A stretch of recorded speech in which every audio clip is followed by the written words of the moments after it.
বহুদিন অনুসন্ধান কৰি যেন ধৰাহে পেলালে। এনে লাগিব শুনি বিজেপিৰ হৈ ইমান দিনে গোপনে যেনিবা কামহে কৰি আছিল অখিল গগৈ, আৰু হঠাৎ অখিল গগৈক যেন ধৰাহে পেলালে লুৰিণজ্যোতিয়ে। বিজেপি বেছি উৎসাহী মানে যে দুটা দল লগ লাগিব লাগে। আচৰিত হৈছো যে বিজেপিও মানে আমাৰ দুটা দলক একলগ হোৱাটো বেছি মানে উৎপাত কিয় কৰি আছে। বিজেপিও মানে আমাৰ দুটা দলক একলগ হোৱাটো বেছি মানে উৎপাত কিয় কৰি আছে।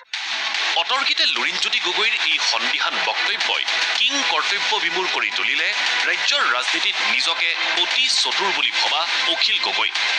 হাজাৰ ভল্টৰ চক লগাৰ দৰেই লুৰিণজ্যোতিৰ আক্ৰমণক দুৰ্বল বাক্যৰে অখিল গগৈৰ প্ৰত্যাক্ৰমণ। লুৰিণ অকণমান মানে হতাশাত আছে। গতিকে মই ভাবোঁ যে লুৰিণে অলপ দুদিনমান ৰৈ কথাটো বিবেচনা কৰে। আৰু ইয়াৰ পাছত আৰম্ভ বাকযুদ্ধ। অসম জাতীয় পৰিষদ আৰু ৰাইজৰ দলৰ একত্ৰীকৰণক লৈ দুই মেৰুত অখিল লুৰিণ। এটা দল হোৱাত কাৰিকৰীগত সমস্যা আছে, আদৰ্শগত সমস্যা আছে। যদি আদৰ্শগত মিলেই নাই, কমিটিখনটো কেলে বনাইছিলা? দুইটা পাৰ্টি লগ হ'বৰ কাৰণে, একত্ৰীকৰণ কৰিবৰ কাৰণে। হয়তো 2021 বিধানসভা নিৰ্বাচনৰ সময়ৰে কথা আছিল এয়া। অখিল গগৈ জেলত থকা সময়ৰ কথা। অখিল গগৈৰ ৰাইজৰ দল আৰু অসম জাতীয় পৰিষদক এক হোৱাৰ পৰামৰ্শ আহিছিল বিভিন্ন মহলৰ পৰা।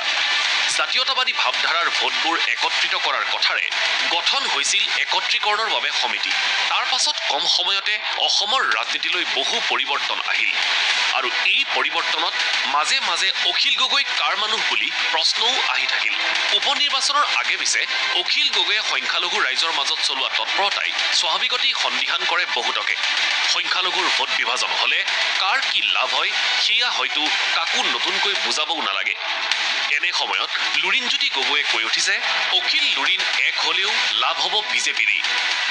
অখিল গগৈ ডাঙৰীয়া মোৰ জ্যেষ্ঠ ভাতৃৰ দৰে, গতিকে তেওঁ সকলো কথা নিশ্চয় বুজি পাইছে। ময়ো যুক্তিপূৰ্ণ কথাটোৱে কৈছোঁ, আৰু মই আচৰিত হৈছোঁ যে বিজেপিও মানে আমাৰ দুটা দলক একলগ হোৱাটো বেছি মানে উৎপাত কিয় কৰি আছে। দিলীপ শইকীয়াই আমাৰ দুটা দল মানে একত্ৰিত হ'ব লাগে বোলা কথাটো তেওঁলোকে বৰ জোৰ দিছে, বিজেপিয়ে জোৰ দিছে। গতিকে এই কথা বতৰাবোৰ আমি অলপ চাব লাগিব। বিজেপি বেছি উৎসাহী মানে যে দুটা দল লগ লাগিব লাগে। বাকী বেলেগবোৰ বেছি উৎসাহিত হোৱাই নাই। দিলীপ শইকীয়া দেখিছিলে নাই আপোনালোকে? গতিকে এইবোৰ কথা আমি চাব লাগিব যে বিজেপি মানুহে দেখোন এইটোত বেছি আগভাগ লৈছে। যিগৰাকী বিজেপি সাংসদে কোৱা কথা টানি আনি লুৰিণজ্যোতি গগৈয়ে একত্ৰীকৰণৰ পৰা পিছ হুহুকিছে, সেই কথাকে টানি আনি একত্ৰীকৰণৰ পক্ষত যুক্তি দিলে অখিল গগৈয়ে। লুৰিণজ্যোতি গগৈ এটা অজুহাত দিছে যে বিজেপিয়েহে এই একত্ৰীকৰণ বিচাৰিছে, কোনোবা এজন সাংসদৰ কথা কৈছে। মইতো জনামতে তেওঁ মানে আমাক ইনচাল কৰি কৈছিলে যে তোমালোকতো একত্ৰিত হ'বই নোৱাৰা, চোৱাচোন কেতিয়া লগ হোৱা তোমালোক, এইবুলি আমাক ইনচাল কৰিছিলে, তাচ্ছিল্য কৰিছিলে। আৰু সেইটোকে এতিয়া যদি লুৰিণজ্যোতি গগৈয়ে তেওঁ এই বিষয়টোৰ পৰা পলোৱাৰ এটা উপায় হিচাপে যদি এইটো ব্যৱহাৰ কৰে, তেতিয়াহ'লে তাৰ পৰা কিবা কাম হ'ব নেকি কওক? এইখিনিতে অখিল গগৈৰ যুক্তি, একত্ৰীকৰণ নহ'লে ক্ষতি হ'ব অসম জাতীয় পৰিষদৰেই।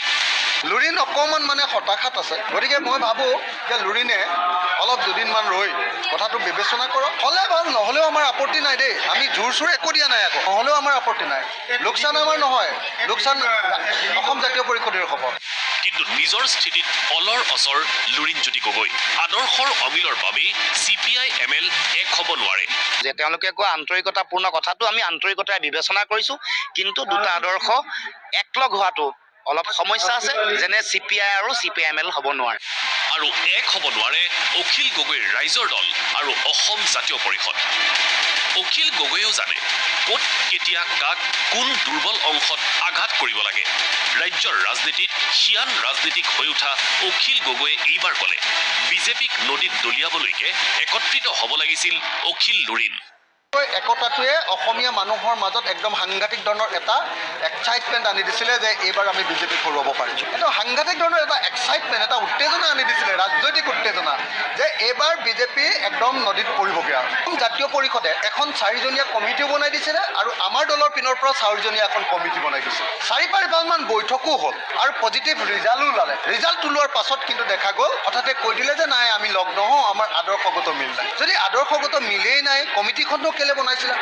এই যুঁজখনত কোনো হাৰিব খোজা নাই না অখিল গগৈ এখোজ পিছুৱাইছে না লুৰিণজ্যোতি গগৈ অখিল গগৈক প্ৰত্যুত্তৰ দি আকৌ একেটা সুৰতে লুৰিণজ্যোতিয়ে ক'লে হতাশাৰ প্ৰশ্নই নাহে আদৰ্শৰ মিল নথকা অজাপ ৰাইজৰ দল এক হ'ব নোৱাৰে মই হতাশ হ'বলৈ কি আছে মই হতাশ হ'ব লগা কি কথা আছে যিটো কথা আমি আদৰ্শগত কথা কৈছোঁ তো অস্বীকাৰ কৰিব পাৰিম এতিয়া অস্বীকাৰ কোনে কৰিব আপোনালোকে কৰিব পাৰিব নেকি CPIM আৰু CPIML কি হেৰি হ'ব পাৰিব মাৰ্জ হ'ব পাৰিব নেকি মই আপোনাক প্ৰশ্ন কৰিছোঁ পাৰিব নেকি বাওঁপন্থী আদৰ্শৰ দল আৰু জাতীয়তাবাদী আদৰ্শৰ দল দুটা একেলগ হ'ব পাৰিব নেকি